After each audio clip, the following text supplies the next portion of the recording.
It was a great time to be a sitcom fan in the 1970s. You see, all the genies, the castaways, the talking horses of the 1960s primetime were gone. They ended up getting replaced by sharply written shows that kind of reflected the social upheaval that was going on during that day and age. Much of that comic brilliance is directly related to Norman Lear. He was the creative force behind groundbreaking classics like All in the Family, Good Times, and Sanford Son.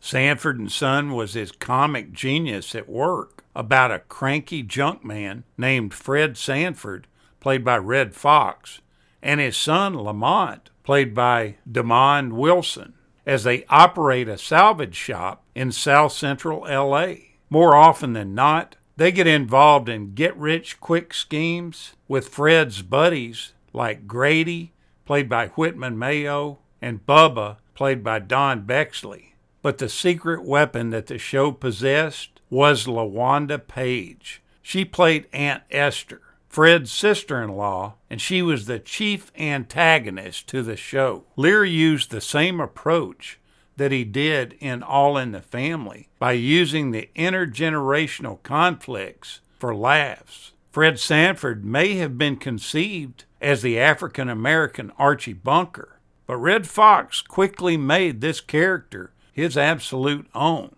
His masterful timing turned this simple premise into a smash hit. It ran from January 14th of 1972 to March 25th of 1977. The show was a ratings hit throughout its six-season run, finishing in the Nielsen's top 10 for 5 of those seasons. Fred Sanford was known for his bigotry and his cantankerous nature, and his son Lamont was seen as the long-suffering, conscientious peacemaker's son. At times, he would get sucked into schemes just like his father would.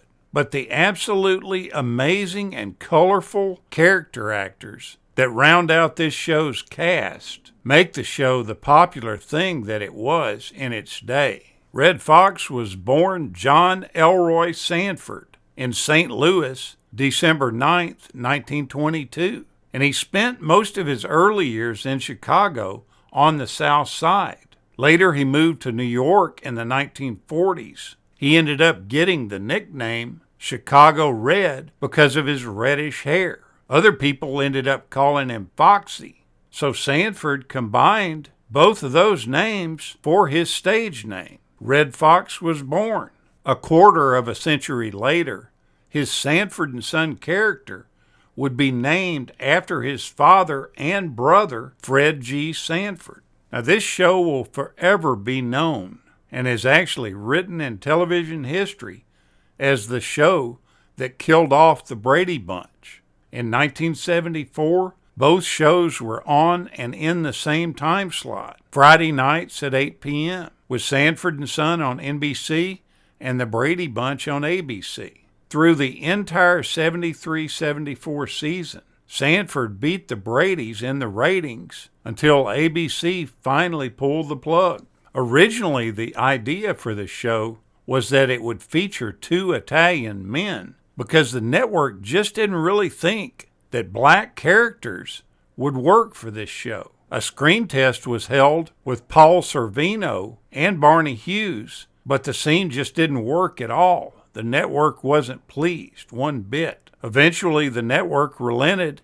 and let the characters be black. The network was not really eager to cast Redd Foxx in the lead for this show. Foxx had been a stand-up comedian whose material was very blue. In order to get the network to relent, a test screening was held at CBS, not NBC, with network executives and the cast of Norman Lear's hit All in the Family in attendance. According to producer Aaron Rubin, the gag that eventually sold the show was Fred's fake heart attacks.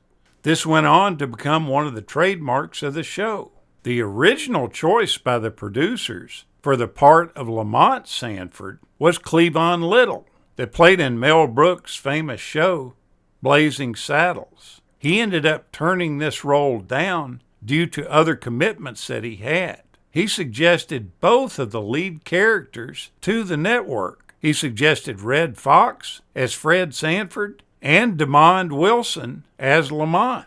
As they had done with All in the Family, Lear had based Sanford Son on a British comedy. You see this a lot back in that day. Their comedy was called Steptoe and Son, and it was a BBC situation comedy about Albert and Harold Steptoe.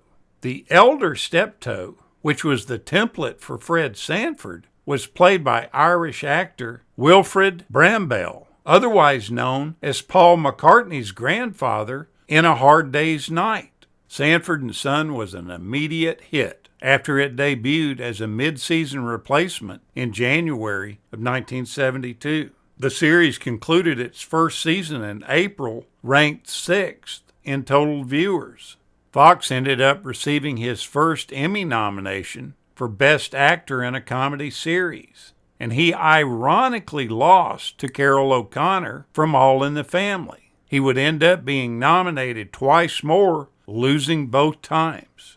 Redd Foxx and LaWanda Page had been best friends from childhood, and she was his first and only choice to play Esther, Fred's sister-in-law. Producers really wanted to fire Page due to her inexperience on camera, but Fox threatened to quit the show if Page was fired.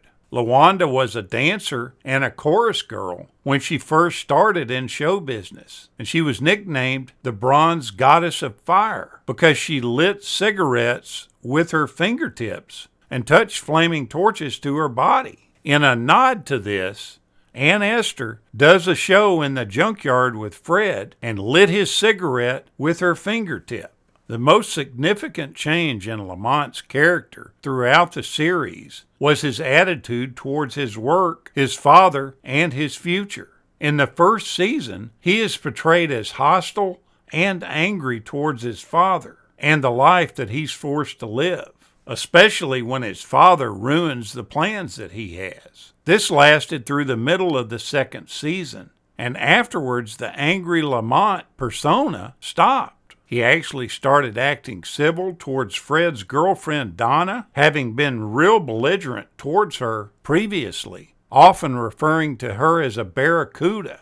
As I mentioned earlier, the running gag on the show in almost every episode was Fred Sanford clutching his heart as if he was experiencing a heart attack. He would cry out, "Elizabeth, I'm coming to you, Elizabeth." Now, the interesting thing about all this is basically how Redd Foxx died. He was on the set doing filming of the current sitcom that he was on in the 90s, and he started acting like he was having trouble with his heart. Everyone thought he was just joking like he did on Sanford Son, but he wasn't joking. He actually had a heart attack and died October 11th, 1991. Now, Redd Foxx ended up walking off the show in the middle of the series during season 3, and he cited health issues as the reason. Scripts ended up having to be rewritten, and Whitman Mayo's character, Grady, took over the lead for the final 6 episodes. Fox was asking for a 25% ownership stake in the series, and Tandem Productions fought back with a $10 million lawsuit against him.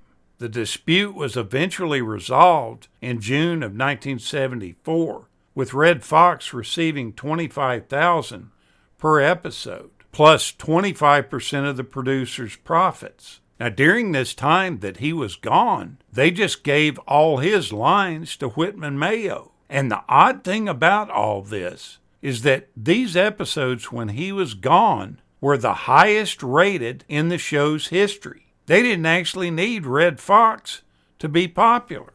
Another running gag that they used in the show was Fred's poor vision and his inability to see numbers on the telephone. Before he would make a call, he would open up a drawer and pull out several pairs of glasses and try on each pair. The pair he would pick usually wouldn't help his vision.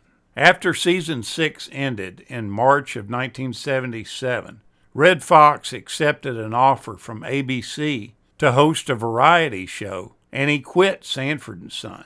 The Redd Foxx Comedy Hour was canceled after just 1 month when NBC rejected Damon Wilson's request for a raise to continue on with the series without Fox. He decided to leave too, and he went on to take the lead in a CBS sitcom called Baby I'm Back. That show was also real short-lived, surviving only 13 episodes. Take another glance at Sanford & Son. It's always fun for a laugh. Thank you so much for watching, and we'll continue to chase the classics.